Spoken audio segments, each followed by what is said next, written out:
नमस्ते दोस्तों, मैं डॉक्टर हेमंत यादव। आज मैं आपसे कोई राजनीति की बात नहीं करने जा रहा हूँ, सामाजिक मुद्दे की बात नहीं करने जा रहा हूँ। आज मैं आपसे बात करूँगा गंजेपन की। जी हाँ दोस्तों, जब हम गंजेपन की बात करते हैं, जब हम टकलापन की बात करते हैं, तो ये कहा जाता है कि गंजा चाहे कहें चाहे टकलापन कहें, ये हमारे फादर से आता है। मैं इस थ्योरी को आज पूरी तरह से काटता हूँ। जी हाँ दोस्तों, मैं पूरी तरह से इस थ्योरी को बाइकआउट करता हूँ। और क्यों करता हूँ उसका खुद मैं एक प्रत्यक्ष उदाहरण हूँ। आप मेरे सर पे आप बाल दे सकते हैं, ये बाल पूरी तरह से मेरे ओरिजिनल हैं। और we are two brother only, तो हम दोनों भाइयों के पास में ऐसे बाल हैं। और मैं बताऊं कि अभी मेरे पिताजी की एज 78 है, उनके भी बाल ऐसे ही हैं पूरी तरह से, मतलब वो भी गंजेपन के शिकार नहीं है।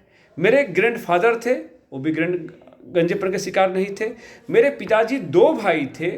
देखिए, एक भाई फिलहाल जो बड़े पिताजी वो नहीं है, बहुत पहले उनकी डेथ हो गई, वो भी गंजेपन के शिकार नहीं थे।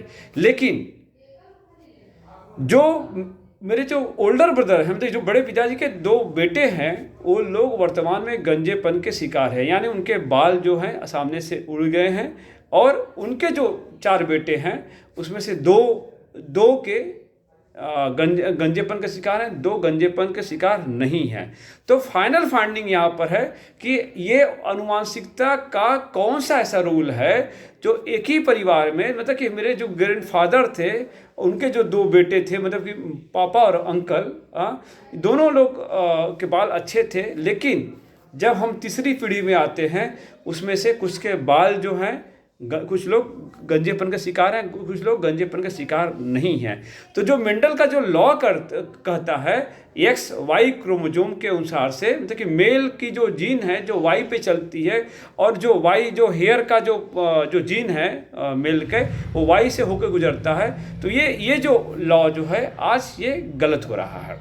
तो यानी Y पे जीन नहीं कहीं से प्रभावित हो रहा है, वो जीन कहीं और से प्रभावित हो रहा होगा, ठीक है। या गंजापन आपका आनुवंशिकी नहीं है, ये आपके खान पान और किसी दूसरे कारणों से भी हो सकता है। तो इस पे आपको कोई घबराने की बात नहीं है कि आप आपके पिताजी गंजे हैं तो आप भी गंजे हो जाएंगे, ऐसा कुछ नहीं बात है। आप अच्छे से खाना पीना खाइए, मस्त रहिए, स्वस्थ रहिए। हो सकता है कि आपके बाल हरे भरे रहें मेरी तरह। थैंक यू दोस्तों।